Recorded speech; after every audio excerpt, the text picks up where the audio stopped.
Have you heard the story of a boy, a girl, unrequited love? Sounds like pure soap opera. I may cry. Tune in tomorrow. What a swell party this is. My name is John Valines. And what brings you to Sarasota at the moment? Well, I work with the theater right down the road, Florida Studio Theater, and they do cabaret shows as part of their season, and I do sound design for a lot of their cabaret shows. John has helped me out a lot on that and taught me a lot, and I'm grateful for all that tutelage. But and it's great to see him, to catch up while he's here. John also introduced me to podcasting, so part of the reason you're stuck with me on Have You Heard is because of John and the podcast that I enjoyed of his out of Orlando years ago. On that podcast, I remember John. Well, John, tell us a little bit about that podcast, maybe. It was called Radio Rickshaw, and the idea was, it was really early in the podcasting world. There weren't a lot of podcasts happening. We were one of the few in Central Florida. And we would talk about arts, and the idea was, if you imagine a couple of guys at a bar having a few beers talking about theater instead, instead of sports, and that was kind of the idea. It was very local, centralized.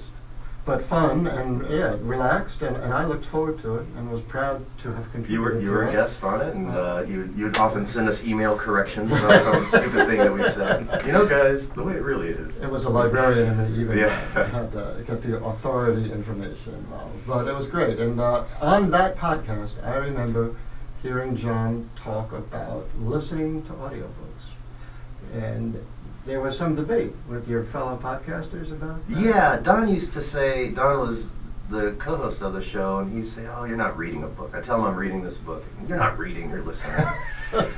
I'm like, I had to remind him, I mean, that's how books came to be. Spoken word has been around a lot longer than print, so I like to listen, and that way I can while I work out or in the car, I can be absorbing the information in a really great way. I love listening to audiobooks. I used to say that, we'll get back to the audiobooks in just a second, and I'll probably wind up editing this out, but I used to say that about baseball on the radio, too. Yeah. If you can listen to a baseball game and wash the car, or wash the dishes, or do something in a way that you can if you're sitting down to watch a football game on TV or basketball game. Yeah, and I like the way it triggers your imagination. I especially love books when they're read by the author. And one of the very first audiobooks I ever read was Douglas Adams' Hitchhiker's Guide to the Galaxy, and he's reading it, so you really get a sense of how he wanted those characters to sound and feel, and so it's almost like this performance element to it that I really enjoy. Any other actor type narrators that you're particularly partial to, people you enjoy? Not really. I read so many of them. I don't really keep track of who. I mean, there are some that can certainly kill a book for you. And that just happened. I was trying to read this history book, this huge history book, if I could remember the name, but the reader is such a sort of uptight British, and it's just so boring to listen to. It's already history, but I want the knowledge.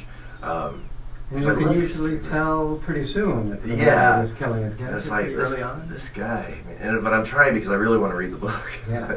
But it's going on like 5 years. I haven't gotten through it yet. It's like it's crazy, like 36-hour long. Nobody can fault you for perseverance. Yeah, right.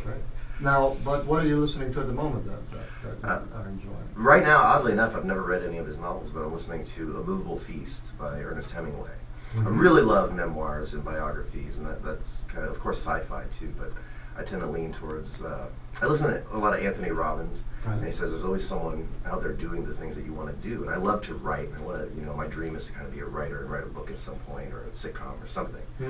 And so I haven't read a lot of Stephen King, but he has a great book called On Writing. Yes. And so I love hearing how these guys talk about their art and their craft. And let me recommend there's a David Mamet book too, where he talks about writing, and David Mamet, great American playwright. Right. Yeah, I may have read that book.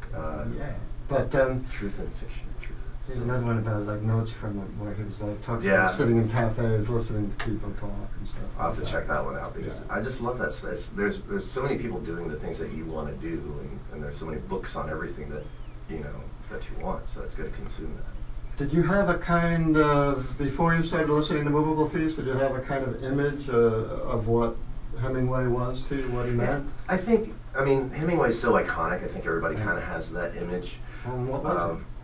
For me, well, I just imagine, the guy with the beard and half drunk half the time. He was, of course, this odd, depressed character. The book doesn't feel that way. Mm-hmm. Of course, the book is about his time in Paris when he was younger. Right. But it's interesting because he never finished this book. It was kind of pulled together from notes and stuff. So knowing what his final outcome was is kind of interesting to look at him looking back on his life.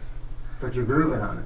Oh yeah, I love it so far. It came from Richard Hopkins, artistic director over at Florida Studio Theater. At one point said, it was just an offhand comment. He said, "Write one true sentence," and he was like, "Who said that?" And I thought, what a brilliant line. And so I looked it up online and found out that it comes from this book. And it's just a great writer's advice. Write one true sentence, the truest sentence that you know. What a great starting point.